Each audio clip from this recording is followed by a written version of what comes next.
B J പിയുടെ പുതിയ സംസ്ഥാന അധ്യക്ഷനായി രാജീവ് ചന്ദ്രശേഖർ ചുമതല ഏറ്റെടുത്തത് മുതൽ തിരുവനന്തപുരം നഗരസഭയ്ക്ക് കീഴിലുള്ള നിയോജക മണ്ഡലങ്ങൾ കേന്ദ്രീകരിച്ച് ബി ജെ പി അവിടെ നേട്ടം കൊയ്തെടുക്കാൻ വേണ്ടിയുള്ള ശ്രമങ്ങൾ ആരംഭിച്ചു കഴിഞ്ഞിരിക്കുകയാണ്. അതിൽ രാജീവ് ചന്ദ്രശേഖരൻ ലക്ഷ്യമിടുന്നത് വട്ടിയൂർക്കാവാണ്. നേമത്ത് കഴിഞ്ഞ തവണ പരാജിതനായ കുമ്മനം രാജശേഖരനെ വീണ്ടും ഇറക്കിയാൽ വിജയിക്കാൻ കഴിയും എന്ന ചിന്താഗതിയാണ് ബി ജെ പിക്കുള്ളത്.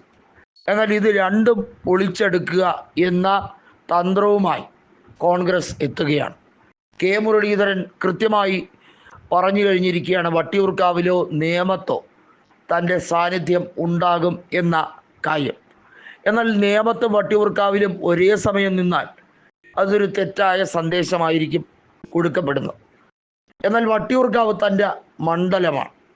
8 കൊല്ലം പ്രതികരിച്ച ആ മണ്ഡലത്തെ കൈവിട്ട് കളഞ്ഞതിൻ്റെ നിരാശയും വിഷമവുമില്ല കെ മുരളീധരൻ്റെ വാക്കുകളിൽ ഉണ്ട്. വി കെ പ്രശാന്ത് താൽക്കാലികമായി കൈവശം വെച്ചിരിക്കുന്ന ഈ മണ്ഡലം കെ മുരളീധരനിലൂടെ കോൺഗ്രസ് തിരിച്ചു പിടിക്കും എന്ന് ഏറെക്കുറെ ഉറപ്പാണ്. 8500ഓളം വോട്ടിൻ്റെ ലീഡ് വട്ടിയൂർക്കാവിൽ ലോക്സഭാ തെരഞ്ഞെടുപ്പിൽ രാജീവ് ചന്ദ്രശേഖർ നേടിയതിൻ്റെ ആത്മവിശ്വാസമാണ് അദ്ദേഹം ഇപ്പോൾ കാണിക്കുന്നത്. എന്നാൽ അസംബ്ലി തെരഞ്ഞെടുപ്പ് ലോക്സഭാ തെരഞ്ഞെടുപ്പിന് സമാനമല്ല. അസംബ്ലി തെരഞ്ഞെടുപ്പിൽ കഴിഞ്ഞ തവണ വി രാജേഷാണ് വട്ടിയൂർക്കാവിൽ ബി ജെ പി സ്ഥാനാർത്ഥിയായിരുന്നത്.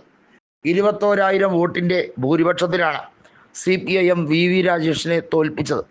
വാസ്തവത്തിൽ ആ വോട്ടുകളിൽ പലതും UDF അനുകൂല വോട്ടുകളായിരുന്നു. ബി ജെ പിയുടെ പരാജയം ഉറപ്പാക്കുക എന്നുള്ളതായിരുന്നു അവരുടെ ലക്ഷ്യം. കോൺഗ്രസ്സിന് ഒരു ദുർബല സ്ഥാനാർത്ഥിയായിരുന്നു വന്നത് എന്നതുകൊണ്ട് തന്നെയാണ് CPIMലേക്ക് ആ വോട്ട് ഒഴുകിയത് എന്ന് വേണമെങ്കിൽ പറയാം.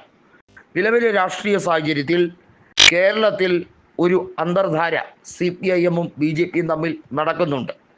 അത് മുഖ്യമന്ത്രിയുടെ മകളെ കേസിൽ നിന്നും രക്ഷിക്കാൻ കേന്ദ്ര ഏജൻസികൾ ശ്രമിക്കുന്നതിൻ്റെ ഉപകാരമായി കൊടുക്കാൻ വേണ്ടിയുള്ള ചർച്ചകളാണ് എന്ന് പരക്കെ ആക്ഷേപമുണ്ട്.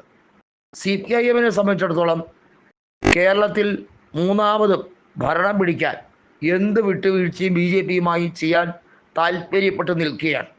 ചില സെലക്റ്റഡ് കോൺസ്റ്റിറ്റ്യുവൻസീസ്, അതായത് മണ്ഡലങ്ങളിൽ ചിലത് BJPക്ക് വിട്ടുകൊടുത്താൽ മറ്റ് പല മണ്ഡലങ്ങളിലും, അതായത് ടൈറ്റ് ഫൈറ്റ് CPIMും കോൺഗ്രസും തമ്മിൽ നടക്കുന്ന മണ്ഡലങ്ങളിൽ പലതും അവിടെ ജയപരാജയം നിശ്ചയിക്കുന്ന BJP വോട്ടുകൾ എൻ ബ്ലോക്കായി CPIMലേക്ക് കൊടുക്കാൻ ഇത്തരത്തിലാണ് രാജീവ് ചന്ദ്രശേഖറുമായി ഡീൽ CPIM നടത്തിയിരിക്കുന്നതെന്ന് വ്യക്തം.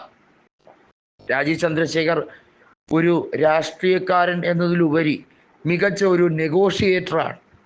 കൃത്യമായി ഡീല് നടത്താൻ, അതായത് ഒരു ബിസിനസ് ഡീൽ എന്ന രീതിയിലേക്ക് നടത്താനാണ് കേരളത്തിലേക്ക് അദ്ദേഹത്തിനെ BJP ആശീർവാദത്തോടു കൂടി പറഞ്ഞു വിട്ടത് എന്ന് വ്യക്തം.